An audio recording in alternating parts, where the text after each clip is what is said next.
More production at home will mean stronger competition and lower prices for consumers. Every morning in America begins the same way. The alarm clock rings, a quick shower, and the smell of freshly brewed coffee fills the kitchen. For millions of people, this drink is not just a habit, but a daily ritual without which it is difficult to start the day. But what if I told you that your usual cup of coffee has become a pawn in a big geopolitical game?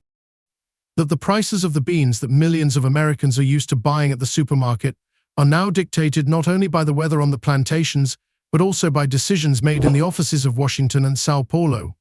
Coffee imports entered the United States largely duty-free, but now some of America's top trading partners... Today we'll tell you the story of how an ordinary drink ended up at the center of an international conflict, and why what is happening in the coffee market right now affects each and every one of us.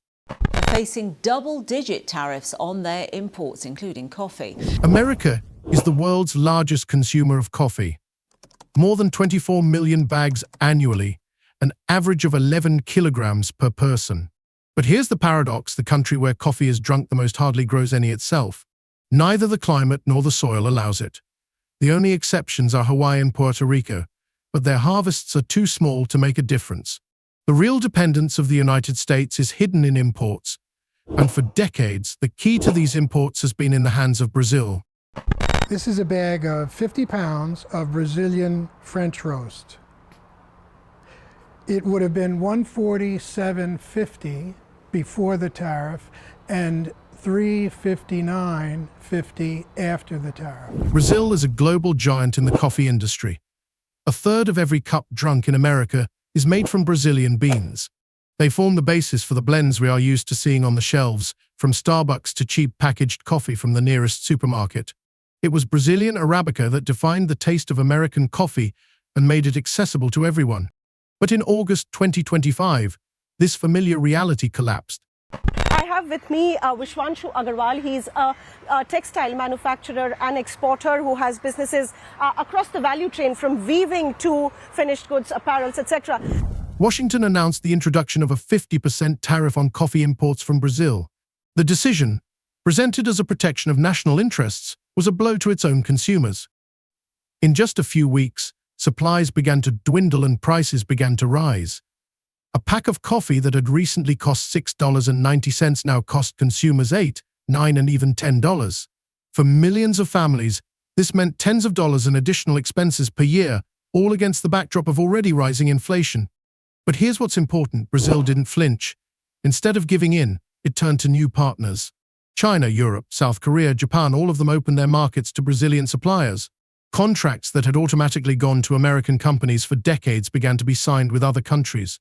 As a result, America lost not only access to cheap coffee, but also its influence on the world market. It can't be. It's a tropical fruit that grows along a narrow strip of land around the equator. It does grow in some parts of Hawaii and Puerto Rico and a tiny slice of Southern California, but that's not nearly enough to power the 450 million cups of coffee Americans drink every day. And so, virtually all of it needs to be imported.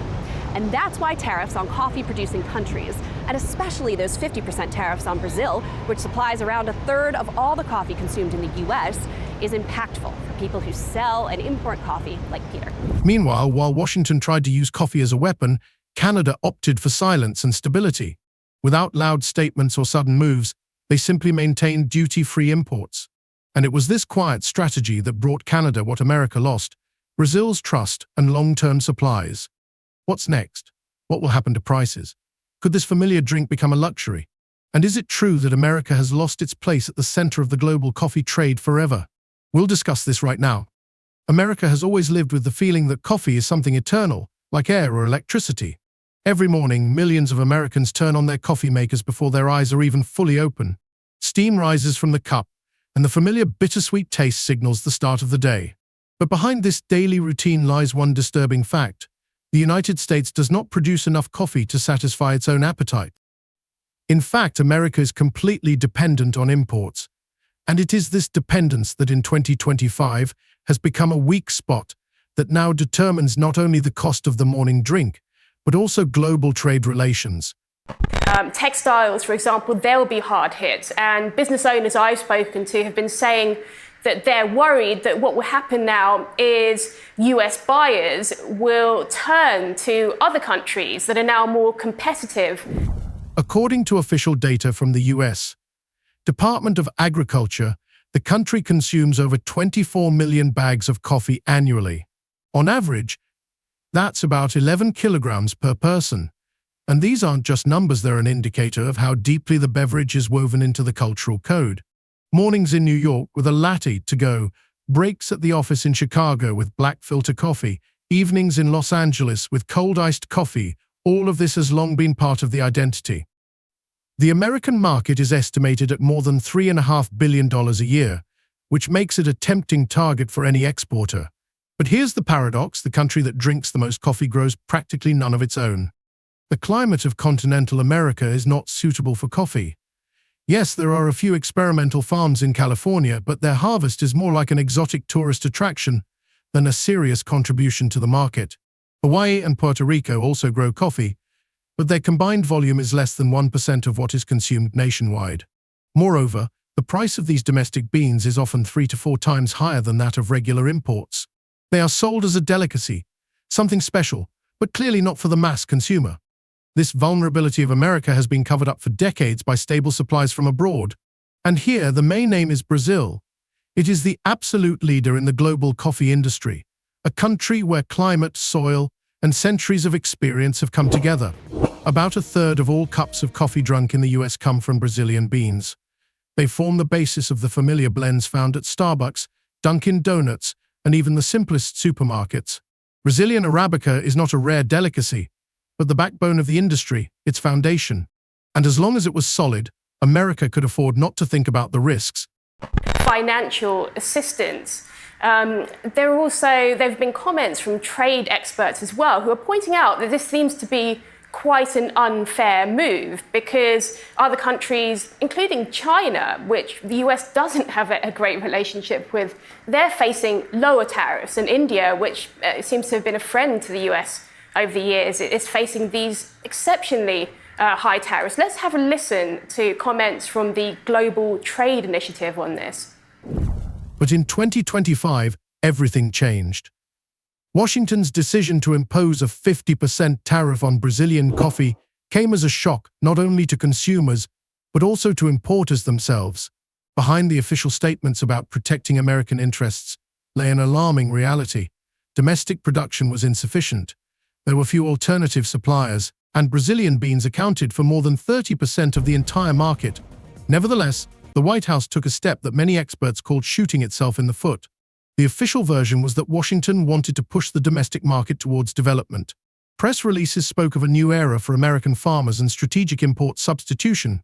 But everyone knew that no California could turn into a second São Paulo in a few years. Coffee trees grow slowly, with the first harvests appearing only after 3 to 4 years, and stable production taking decades to establish. Rumors circulated behind the scenes that the real reason for the tariffs was related to political disagreements between Washington and Brasilia on energy and military cooperation. Coffee proved to be a convenient lever of pressure and was turned into a weapon. A number of sectors that are going to be particularly hard hit, with President Trump saying that this move was made because of India's continued imports of... The consequences were immediate. Just a week after the tariffs were introduced, American importers began to record a 20% drop in supplies. Containers that had previously been unloaded without hindrance at the ports of New Jersey and Houston began to turn back. Beans intended for American companies were sent to China or Europe, and that was only the beginning. For consumers, the changes were reflected in the price. While at the beginning of the year the average cost of a pound of ground coffee was $6.90, by September it had exceeded $8, and in some states even $9. In California and New York, consumers had to pay almost a third more than in the spring for a regular package. It may not seem like a disaster, but for a family that buys several packs a month, this meant an additional expense of $40 to $50 per year. And against the backdrop of general inflation, it was another blow to the wallet. Journalists reported on families who began to save on coffee by switching from their usual brands to cheaper blends. In small towns, coffee shops began to reduce their hours of operation because customer traffic was declining. In Kansas, the owner of an old cafe removed his signature drink from the menu for the first time in 20 years. Brazilian Arabica had become too expensive. In Ohio, customers complained that their favorite coffee had changed. Roasters were forced to add more Robusta from Vietnam to maintain volume. They say that India can absorb this overall, but it's those certain sectors that might be impacted very badly, and particularly small and medium-sized businesses find this much harder with potential job losses. That sectors including gems and jewelry, auto components. Meanwhile, officials in Washington assured the public that everything was under control. At press conferences, there were statements about negotiations with Ethiopia, Vietnam, and Indonesia. But the reality was harsh. These countries already had long-term contracts with Europe and Asia, and only crumbs remained for America. Moreover, many of these partners feared that tomorrow the US would impose tariffs on them as well. This is where the main mistake became apparent. While the White House was trying to use coffee as a tool of pressure, Brazil made a move that changed the entire situation. It refused to give in, stating that no Brazilian farmer will be humiliated by US tariffs. The very next day, the Brazilian president announced the signing of agreements with Chinese companies. More than 200 producers received licenses to export to China.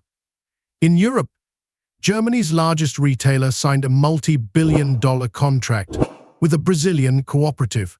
For the US, this meant that even if the tariffs were lifted tomorrow, trust had already been lost. This step was not only economic but also symbolic. For the first time in decades, America ceased to be the center of the global coffee market. Whereas Washington had previously dictated the terms, players now turned to other capitals. First, Archana, I would like to thank you and BBC for giving me this global platform to express on behalf of the industry how we are dealing with these uncertain times. So yeah, Archana, coming to your question. All this is just the first chapter in a story in which a cup of coffee ceased to be a simple habit. It became a symbol of dependence, mistakes, and the struggle for influence. What began as just a tariff quickly turned into a crisis, the consequences of which America will feel for many years to come. Washington's decision to impose tariffs was the spark that ignited the entire global market. For Brazil, a country where coffee is not just a commodity, but part of the national identity, such an attack was seen as a challenge, and the authorities reacted immediately. The country's president made a tough speech, saying that no farmer would be humiliated by US tariffs, and that agreements would only be made with partners who respect Brazil. Just 48 hours after the tariffs were introduced, Brazilian government officials held an emergency meeting with a delegation from China. There, a decision was made to expand quotas for Brazilian coffee imports, and more than 200 producers received licenses to enter the Chinese market. This move proved to be strategic. China had been actively developing its coffee culture for several years, and demand was growing faster than suppliers could meet. For Brazil, this meant not only compensation for losses from US tariffs, but also a new market comparable in size to the US market. Acceptance that the 50% tariffs are here now, at least in the short term, and businesses are trying to brace up for the impact. But Brazil did not stop there. Within a week, its largest cooperatives began signing agreements with European retailers. In Germany, one of the most influential trading companies signed a contract for tens of millions of tons of supplies, effectively blocking American companies' access to their usual volumes. France followed suit, proposing to create a joint fund to support coffee plantations in Brazil, guaranteeing itself priority in supplies for many years to come. Even South Korea and Japan, which are usually cautious in trade negotiations, acted decisively this time.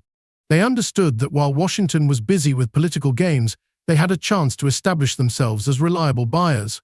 The speed with which Brazil restructured its export flows stunned analysts. What seemed like a crisis turned into an opportunity. Newspapers in São Paulo wrote about coffee diplomacy, which turned a threat into a tool for expanding influence. American importers were in shock at the time. Their usual supply channels were collapsing one after another. Large roasting companies such as Peet's Coffee suddenly found themselves faced with the fact that their long-term contracts were no longer valid, and exchange prices had risen by a third in just a few weeks. For American businesses, this was a blow that many did not survive. Independent roasters and small cafes, which had relied on stable supplies of Brazilian Arabica for decades, were faced with the urgent need to find alternatives. Beans from Vietnam, Ethiopia, Honduras, and even experimental shipments from Laos and Cameroon were brought into play. but none of these sources could replace the taste and consistency of Brazilian coffee.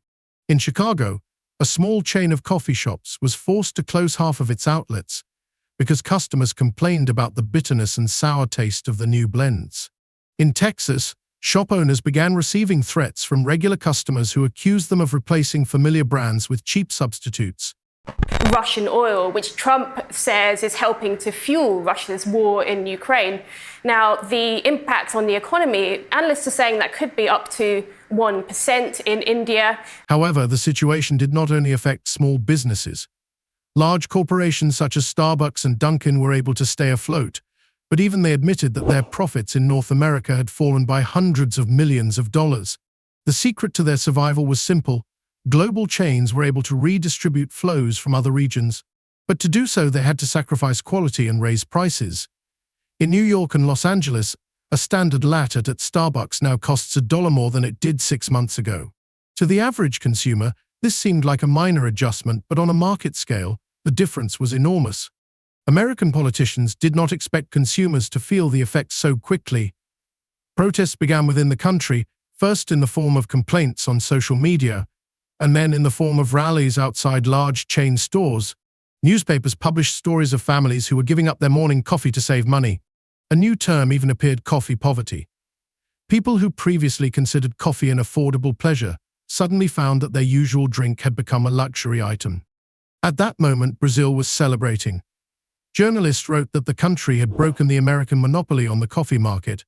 Television discussed how, for the first time in decades, the US had lost its status as the largest trading center in this sector. Chinese analysts openly stated that Asia would now become the new center of attraction for global contracts. American importers tried to take action. The US Coffee Association sent a delegation to Vietnam and Colombia with the aim of concluding new deals. But they were given a cold reception there. Producers did not want to get involved with a country that could impose tariffs at any moment. Moreover, rumors that Washington was planning similar measures against Colombian coffee further undermined confidence. Domestically, this led to real chaos. Coffee associations pressured senators to cancel the tariffs. Economists warned that if the situation continued for another year, the market would lose up to 30% of independent roasters. In rural areas of the US, where small cafes and grocery stores played a key role in the local economy, this meant ruin. In Kansas, one cafe owner told reporters that for the first time in 40 years, he was forced to lay off a barista because he could not afford to pay for supplies at the new prices. The US administration tried to respond. Negotiations were announced with Indonesia, Ethiopia, and even with rare producers in Africa, but it all seemed like a belated response. Coffee trees do not grow in a single season, and supply infrastructure takes years to build. Meanwhile, Brazil was consolidating its successes. New contracts were signed almost daily, and all of them were long-term, with a clause on priority supplies. As a result, the United States found itself in a position of its own making. Tariffs, intended as a means of pressure, led to the country losing its leverage. American consumers found themselves hostage to political games, and the familiar cup of coffee became a symbol of vulnerability. Brazil proved that it could not only withstand pressure, but also strengthen its position, while America was faced with a reality in which it no longer dictated the rules. While coffee prices were soaring in the United States and familiar brands were disappearing from the shelves, the atmosphere in Canada was completely different. No one there imposed high tariffs, held press conferences, or used coffee as a tool of pressure. The Ottawa government chose a tactic of silence. While Washington threatened Brazil and blocked its own supplies, Canadian officials simply left everything as it was. And it was this restraint that unexpectedly turned into a strategic advantage. Canadian companies found themselves in the right place at the right time. By early 2024, coffee imports from Brazil to Canada had grown by more than 7%. When the American market collapsed under the weight of tariffs, Brazilian exporters did not hesitate to shift their attention to the US's northern neighbor. For farmers in São Paulo, Minas Gerais, and Espírito Santo, Canada became a safe haven where they did not have to navigate between politics and economics. There, everything was decided by contract figures, not threats of sanctions. A few months after the US tariffs were introduced, an agreement worth over $5 billion was signed between Canadian retailers and the largest Brazilian cooperatives at a conference in Toronto. These contracts guaranteed Canada priority supplies for the next decade. Journalists dubbed the event a quiet revolution because it was at this moment that the balance of the North American market began to shift in Canada's favor. While American families were counting their extra expenses and complaining about the sour taste of the new blends, Canadian shoppers didn't even notice the global crisis. Prices for the usual varieties remained stable, and stores and coffee shops continued to operate as usual. What's more, Canadian companies began to use the situation to expand southward. Reports showed that in the fall of 2025, online sales of Canadian coffee in the US grew by almost 60%. Americans ordered directly from Vancouver, Montreal, and Calgary because the coffee there was cheaper and tastier than what remained on their own shelves.